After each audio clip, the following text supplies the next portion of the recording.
দর্শকদের ন্যূনতম বিচারের কাঠগড়া পর্যন্ত দাঁড় করানো হয় না, তার আগে নারীর পোশাকের দিকে আঙুল দেওয়া হয়। কোথায় আজ প্রশাসন, কোথায় পুলিশ, কোথায় যৌথ বাহিনী লড়াই করে গেছেন স্বাধীনতার জন্য, আজকে তাদের স্বাধীনতা ঠিক কতটুকু, তাদের নিরাপত্তাটুকু আপনারা দিতে পারবেন না?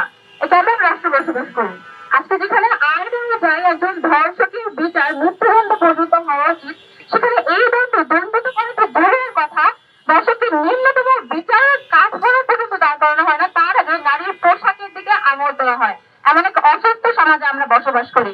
আজকে আমাদের বাহিরে বের হতে গেলে চিন্তা করতে হয়, ঘরে থাকতে হলেও আমরা নিরাপদ না। তাহলে কোথায় আজ প্রশাসন, কোথায় পুলিশ, কোথায় যৌথ বাহিনী, কি করছে তারা? প্রশ্ন থাকবে প্রত্যেকের কাছে।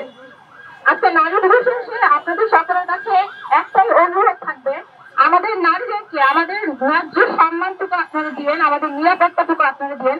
অন্যথায় এইসব অন্যায় নিপীড়ন নির্যাতনের বিরুদ্ধে আমরা নারীরা ফ্যাসিবাদের পতনের সময় যেমন মিছিলের প্রথম সারিতে থেকে আন্দোলন করে গেছি, এখন আমরা রাজপথে থেকে আন্দোলন করে যাব।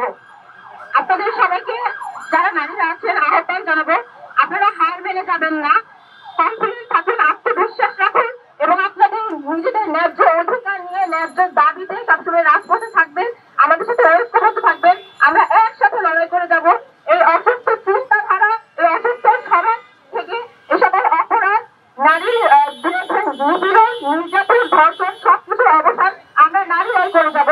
ধন্যবাদ সকলকে।